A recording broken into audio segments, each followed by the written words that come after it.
pick up your damn suffering and bear it. And try to be a good person so you don't make it worse.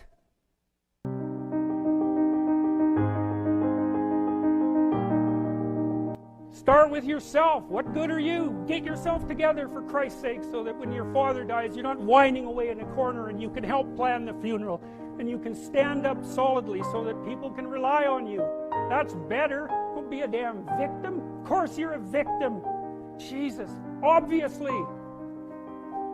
Put yourself together.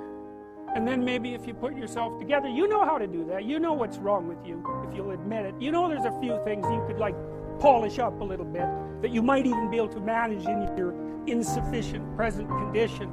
And so you might shine yourself up a little bit, and then your eyes will be a little more open, then you can shine yourself up a little bit more, and then maybe you could bring your family together instead of having them be the hateful, spiteful, neurotic, infighting batch that you're doomed to spend Christmas with. So then you fix yourself up a little bit, kind of humbly, because how do you overcome the suffering of life? Is be a better person. That's how you do it. Well, that's hard. It takes responsibility. And I think, if you said to someone, you want to have a meaningful life? Everything you do matters. That's the definition of a meaningful life. But everything you do matters. That is pain.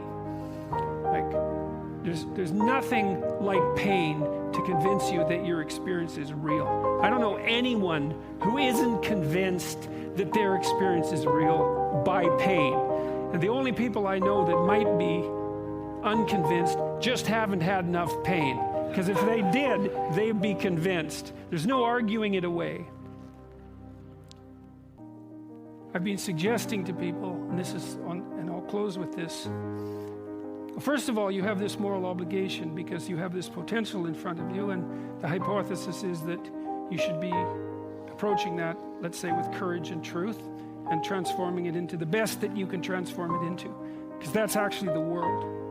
And you do that locally. You do that to the limits of your power, and sometimes you don't have much power because you're not that competent, and sometimes you have a lot of power and you're very competent, but it doesn't matter. You have a certain amount of potential at hand, and you can either transform it into the order that's good, or you can do the opposite and generate a little bit of hell right here and now. And if enough of us do that, then we get a very large amount of hell right here and now. You're given a modicum of possibility to play with in your life, to do something with, to build something with. And what you build is dependent on your ethical choices.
It's the sum total of those ethical choices that create the world. Well, I ask people, for example, who do you admire? Because that instinct for admiration is part of the instinct for imitation. It's like, who do you admire? I mean, telling the people that I talk to the same thing. It's like, you have a certain amount of potential within your grasp. You may find what you have contemptible because you're not in a position of power. This modicum of possibility that's been granted to you is beneath you. And so you do nothing with it. And so you get nothing from it. You take that seriously. You do the small things you can, the humble things that you can to put yourself together in those tiny, embarrassing ways that are real. And if you do that enough, you'll fortify yourself, and that will work. And the only reason you're not rich is because you're young. You know, that's the best. Really, if you look at the 1% even, the dreaded 1%, you know, most of those people are old. Why? Well, when you progress through life, if you're reasonably successful, you trade in your promising youth for your wealthy old age, but you're still bloody old. Would you trade it? Would you trade your youth for that? Like, if you factor age out of the economic equation, things look a lot different. Well, of course older people have more money. If they have any sense, they've been collecting it for their whole life. Is that somehow unfair? It's not unfair unless you want to be poverty-stricken when you're 70, and you don't want to be poverty-stricken when you're 70. There's no going back. But what you can learn is, yes, the world is terribly dangerous, far more dangerous than you think. And people are far more malevolent than you likely have the imagination to conceptualize. But there is way more to you than you know. And if you wouldn't look for safe spaces and retreat, if you would push out in the world and accept your responsibility and confront your limitations, then you would discover all sorts of things about you that you have no idea about. And then you would transform into something that's far more than what you are. And it's in that process of continual transformation that you'll actually find the essential meaning of life. There's a sacrificial element in maturation, right? You have to sacrifice the pluripotentiality of childhood for the actuality of a frame. And the question is, well, why would you do that? Well, one reason is it happens to you whether you do it or not. You can either choose your damn limitation, or you can let it take you unaware when you're 30, or even worse, when you're 40. And then that is not a happy day. I see people like this, and I think it's more and more common in our culture because people can put off maturity without suffering an immediate penalty. But all that happens is the penalty accrues, and then when it finally hits, it just wallops you. Because when you're 25, you can be an idiot. It's no problem. Even when you're out in a job search, it's like, well, you don't have any experience and you're kind of clueless. It's yeah, you're young, you know, it's no problem. That's what young people are like, but they're full of potential. Okay, well, now you're the same person at 30. It's like people aren't so thrilled about you at that point. It's like, what the hell have you been doing for the last 10 years? Well, I'm just as clueless as I was when I was 22. It's, yeah, but you're not 22. You're an old infant, right? And that's an ugly thing, an old infant. So part of the reason you choose your damn sacrifice, because the sacrifice is inevitable, but at least you get to choose it.